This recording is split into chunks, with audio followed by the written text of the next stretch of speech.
He survived 4 previous attempts to unseat him as president. But this latest no-confidence vote appears to be the strongest test yet for Jacob Zuma. His opponents say his rule has fueled endemic corruption and economic mismanagement and must end. When we speak about the rot, that's what we're pointing to. The country is rotten to a point where the law enforcement has been shut down, except that it deals with petty crimes of people who are stealing food in restaurants and shoplifters and all that. But the real things that is eating our country is not being dealt with, which is corruption. That's a feeling that's united the opposition and led to calls for him to resign. It's also turning Zuma's own ANC political party against him. I honestly think that the ANC mission has been hijacked. And specifically, I think the president has actually allowed that to happen because he is in the forefront if he's not the champion of that. And now South Africa's Supreme Court has said that the no-confidence voting can be done in a secret ballot, allowing dissenting ANC MPs to vote against Zuma without fear of reprisal.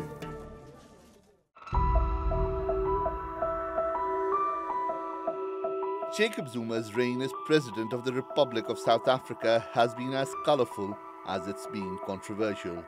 His election in 2009 saw him succeed ANC veteran Thabo Mbeki despite being accused of racketeering and corruption.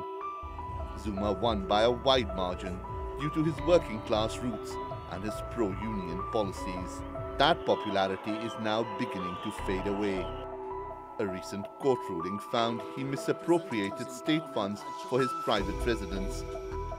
Zuma later acknowledged that such instances had increased. The access to state power and resources has led to perceptions and allegations that the ANC is a corrupt organization. The South African president may still survive the no-confidence vote as the ANC unites against the opposition. But that may only be so the party can itself dismiss him in December and try and regain the voters' respect before the 2019 elections. Shoaib Hassan, the Newsmakers. Well, joining me now from Johannesburg is ANC member Moswanele Manyi. He's also the president of the Progressive Professionals Forum, an online platform for South African workers. In Durban, we have Aisha Kaji. She's a political analyst and the former program director at the International Human Rights Exchange Program at the University of Witwatersrand. And joining us from the eastern province of Mpumalanga is Lebogang Ramafoko. She's the CEO of the Soul City Institute, an organisation that focuses on social justice for young women. A big thank you to all my guests for joining me. Moswanele, let's start with you, because this isn't the first time Zuma has faced a vote of no confidence. It may not be the last. How likely is it that this motion will succeed? No, this, like all other 7 other motions, it will fail dismally because this motion is raised by a party that has got no majority in parliament. So it's just another, it's going to be the 8th time that this fails because we're dealing with an arrogant party, a party that does not want to accept democracy. Well, there is a difference this time round, isn't there? What's interesting about this vote is that ANC stalwarts, including Thabo Mbeki, are calling on ANC members to vote against him. I think what is important is for everyone to understand that the processes work in terms of structures of the ANC. The highest decision-making structure of the ANC, which is the NEC of the ANC, has already pronounced on this matter that they are not going to be pulled by the nose by the opposition and vote with the opposition to remove their own president, because the ANC is very clear on this matter that this is a very malicious vote. It's a vote that's meant not only to remove the president, but actually aimed at dislodging the entire ANC government. Because if this happens this way, what you're going to have, the entire cabinet must resign, ministers and deputy ministers and deputy president, everybody must go. That will collapse government. We do not think in South Africa, as things stand now, we should be throwing the country into more abyss, throwing the country into more turmoil. Okay, let me put that to Aisha, because Mwanele makes the point that if this vote succeeds, the entire cabinet has to go. This would be catastrophic for South Africa. This is a malicious vote, and it's not going to succeed. What do you say?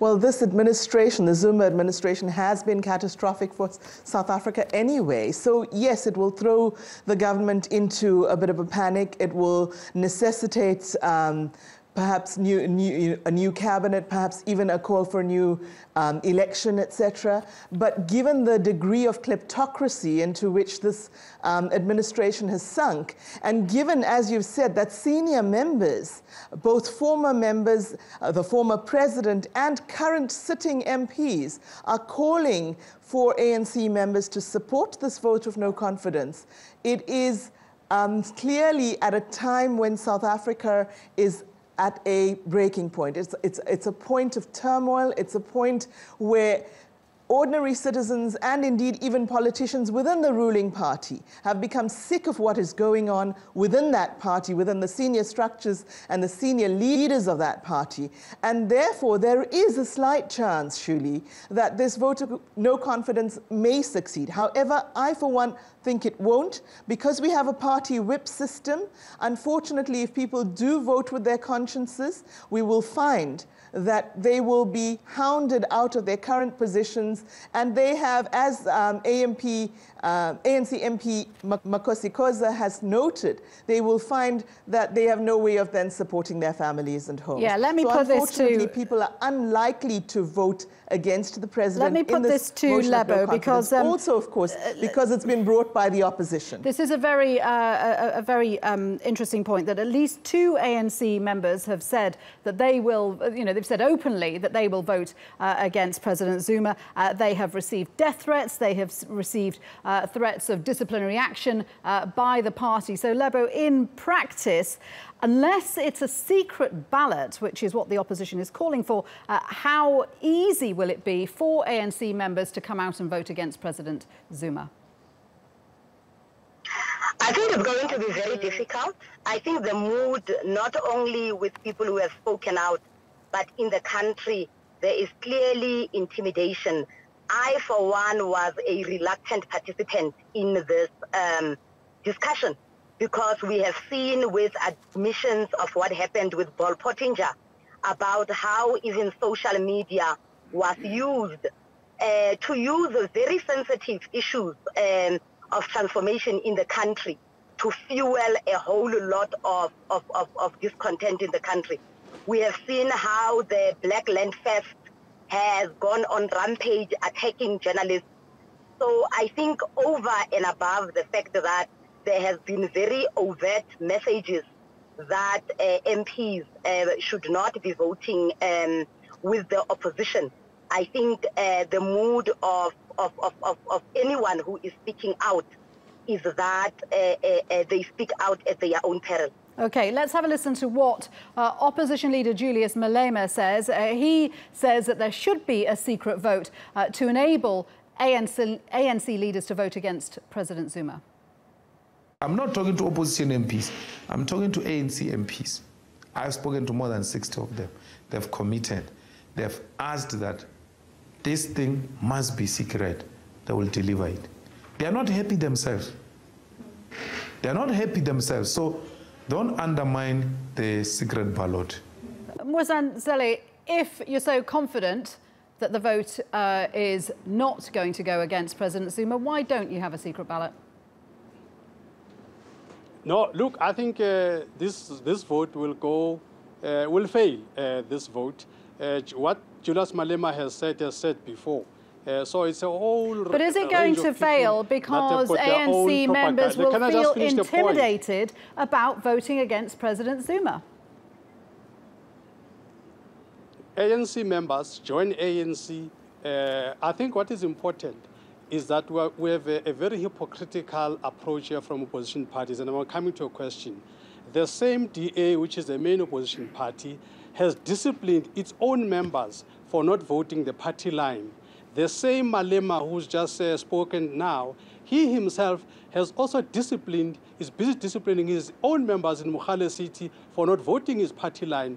This is because in South Africa, we have a party political system, we have a multi-party democracy in South Africa. We do not vote for individuals, we do not vote for the consciences of people, we do not get given the opportunity to do due diligence on the consciences of people. It cannot be that at this needing hour, we are now dependent on consciences which were not put to a stress test in the first place. Okay, you're saying that you don't vote on individuals. I just want to put to you that President Zuma is something of a liability for the ANC. I mean, look at the Gupta scandal. Look at the, the allegations of that he's linked with a family involved with racketeering, extortion, fraud. The millions of dollars he spent on doing up his own property. He sacked a popular finance minister. All of those things that he's done. Why is the ANC continuing to protect him? No, this is a very simple answer to your question. South Africa is a constitutional democracy. When Zuma removes or appoints ministers, the Constitution gives him absolute powers to do that. There is nothing in the Constitution of South Africa that requires President Zuma to consult anyone. So when he removes or appoints ministers, it's his prerogative. So we cannot have a situation where the Constitution of the country is subjected to emotions of those that have lost elections. Cannot be. And as we speak here and now, President Zuma is not facing any corruption charges. As we speak here and now, the last time President Zuma was ever convicted was in 1963 by the apartheid regime. So here we're dealing with an innocent man. The Constitution of South Africa says everyone must be presumed innocent until proven guilty. President Zuma has not been proven guilty on anything except by the media and opposition and all the haters in South Africa. Those are the only people that have convicted him. But the law in South Africa has not convicted him. Let me put that to Aisha. President Zuma has not been convicted of anything. So why then should there be critics about his position as president and his abilities as a leader?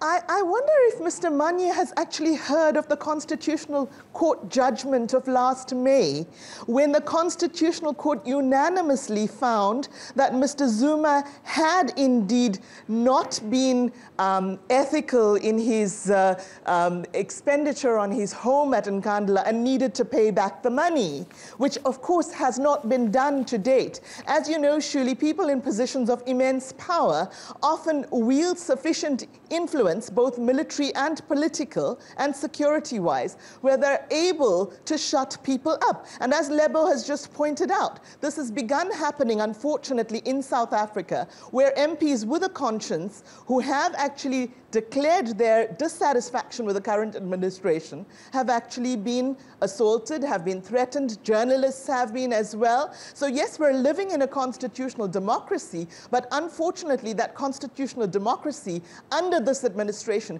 is not actually protecting all of its citizens. The problem for the opposition, of course, is that President Zuma does still command huge support in some parts of South Africa, particularly in the rural areas where you are in KwaZulu-Natal. And that support for him is unwavering, and that is something that is problematic for the opposition.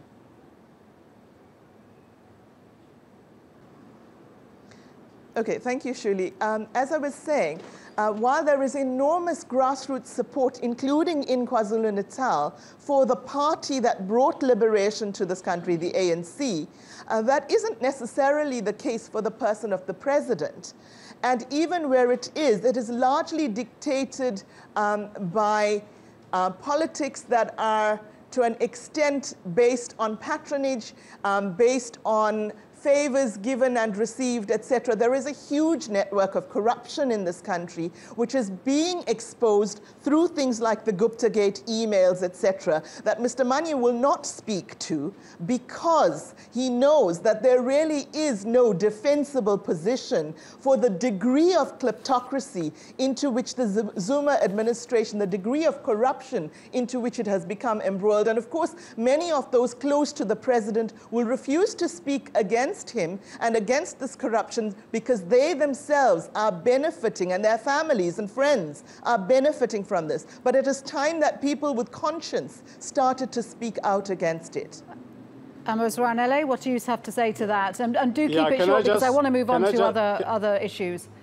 Yeah, but can we just set the record straight? Firstly, I think Aisha is confusing the record, is continuing with this negative propaganda without facts. What are the facts? The facts are, when the Constitutional Court thing came into being, the Constitutional Court issue was about the powers of the public protector. At that time in the country, there was legal uncertainty. That matter was not legally settled. You had the Law Society of South Africa that had said public protector powers are not binding. You had the Western Cape High Court Judge Skeepers, who said the public protector powers are not binding.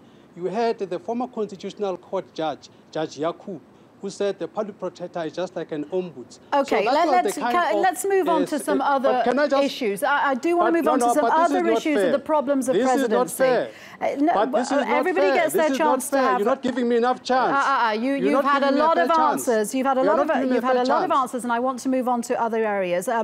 For example, for ordinary South Africans, the economy is a huge problem. The economy is a huge problem. Many would say that that's a failure of the South African government, and President Zuma has lost the support of the biggest trade union, COSATU. Lebo, you've criticised Zuma for his lack of action on social equality and women's rights. There are other things which South African people feel they've been disappointed by in the South African government. Yes, civil society, the South African Council of Churches have all come out to speak about what corruption is and whether or not the president himself is basically guilty of corruption is neither here nor there. What is important is that he has not come out even today to speak about what is happening in the country, and he has not come out around the Gupta leaks. And I also think that it is disingenuous to say people believe because of propaganda. I think when 1 million people can sign petitions, when there can be so much outcry, I hope that we are also regarded as those who are critical as clever enough to make up our mind. It seems as if the argument that says this is propaganda and this is just the opposition fails to recognize that, in fact, intelligence is not preserved to the few. We are also intelligent to understand that this is not what we signed up for as a country. So the million-dollar question is, can the opposition capitalise on this? Because the next election will be in 2019. Can the opposition make inroads into the ANC's dominance? Can I just say this? No, for me, when we make this about political parties, we lose the debate. Yes, Mr. Manyi is correct. We've got a political system that at the moment favors the ANC. But the ANC has squandered its moral high ground. It has scored its own goals. We can be very technical about what will make the vote of no confidence win or not. But I think what all of these scandals have shown us is that democracy is not only about a vote. Civil society, and rightfully so, is being very vigilant. Because for every rand that is not spent properly in the country, we are not going to be able to achieve even the goals of the ANC. And I don't think anybody today can stand up and say, as we speak, the ANC is a united party. In fact, the ANC does not need an opposition government. The ANC does not need an opposition party. The The ANC is in opposition. Aisha, the Democratic Alliance says that it could win the next election if all the opposition parties banded together. I mean, really, is that a likely prospect? No, it's not going to happen. And I actually think I need double the time because I've got two unpatriotic South Africans. Very, very unlikely, unfortunately. The Democratic Alliance is actually tainted by its history. Its history is still rooted, unfortunately, in our apartheid past, and the EFF is not yet strong enough to challenge the ANC as a major opposition party. The likelihood of the two getting together, as they have tried to work in certain metros after the last local government elections, the likelihood of them forming a real alliance for the national elections is really very, very slim indeed, because their political ideologies are so far apart in terms of economic policy particularly. OK, we are going to have to leave it there, but that was a fascinating debate. Thank you very much indeed to all my guests, Mzwanele Manyi, Aisha Kaji and Lebegon Ramaphosa. Thank you.